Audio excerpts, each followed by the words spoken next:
राहुल गांधी और कांग्रेस ने बार बार अपना लुक बदला, लेकिन इससे न तो राहुल गांधी और न ही कांग्रेस का लुक बदला। भारत जोड़ो यात्रा के बाद तीनों राज्यों के नतीजे सामने हैं और कांग्रेस वहीं खड़ी है जहां वो पहले थी। चिंतन के कई दौर खत्म हो गए, लेकिन कांग्रेस की चिंता नहीं मिटी। केंद्र की सत्ता से वो 9 साल से दूर है और राज्यों में मिल रही हार उसे और कमजोर कर रही है। पूर्वोत्तर के राज्यों मेघालय, त्रिपुरा और नागालैंड में मिली करारी हार ने उसे दोबारा चिंतन करने का मौका दे दिया है। ऐसा इसलिए भी क्योंकि हाल ही में कांग्रेस सांसद राहुल गांधी ने भारत जोड़ो यात्रा की थी, जिसे अपार जन समर्थन मिला।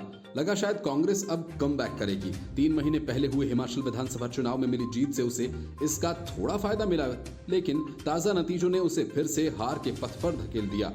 त्रिपुरा में उसे 60 में से 3 सीटों पर जीत मिली थी, तो मेघालय में 69 में से 5, नागालैंड में कांग्रेस का सुपड़ा ही साफ हो गया और उसे वहां एक भी सीट नहीं मिली। तीनों राज्यों में मिली हार के बाद कांग्रेस के महासचिव जयराम रमेश ने कहा कि पूर्वोत्तर के राज्यों में हमारा प्रदर्शन और बेहतर होगा। नतीजे हमारे लिए काफी निराशाजनक हैं, लेकिन बाकी राज्यों से आए उपचुनाव के नतीजे और उसमें मिली जीत जरूर हमारे लिए उत्साह बढ़ाने वाली है। उन्होंने कहा कि पार्टी जल्द से जल्द मिली हार पर मंथन करेगी और संगठन को मजबूत करने के लिए कदम उठाए जाएंगे। मेघालय, त्रिपुरा और नागालैंड में मिली हार के बाद कांग्रेस के आला नेताओं ने हार की वजह स्थानीय मुद्दों और लीडरशिप की कमी बताया। वहीं ये बात भी सही है कि कांग्रेस आला कमान की तरफ से कोई बड़ा नेता इन राज्यों में पार्टी का प्रचार करने गया ही नहीं। खुद सांसद राहुल गांधी ने मेघालय में मात्र एक रैली की थी और नागालैंड और त्रिपुरा से उन्होंने दूरी बनाए रखी। कांग्रेस महासचिव जयराम रमेश से पूछा गया कि क्या पार्टी के बड़े नेताओं का चुनाव प्रचार न करना हार की वजह बना, तो उन्होंने कहा कि ऐसा नहीं है। रमेश ने कहा कि यह स्थानीय चुनाव थे, न कि राष्ट्रीय चुनाव, और पार्टी का कोई बड़ा नेता अपने बूते चुनाव के नतीजे नहीं बदल सकता। राष्ट्रीय स्तर की राजनीति में नागालैंड का मामला थोड़ा अलग है। यहाँ कांग्रेस को एक भी सीट नहीं मिली। मेघालय में साल 2018 में हुए चुनाव में कांग्रेस का प्रदर्शन अच्छा रहा था। भले ही उसे जीत नसीब नहीं हुई थी, लेकिन 60 विधानसभा सीटों में से उसे 21 सीटें मिली थीं।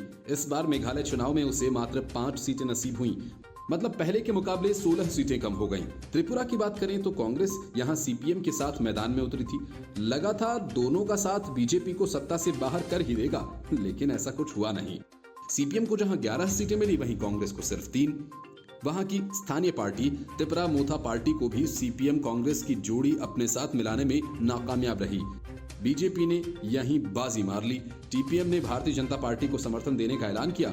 कांग्रेस को तीनों राज्यों में मिली हार के बाद ये साफ हो गया कि पार्टी की चुनावी रणनीति और मैनेजमेंट वाकई गंभीर मुद्दा बन गया है और इन चुनावों में लाचार नजर आता है। Report, news of India.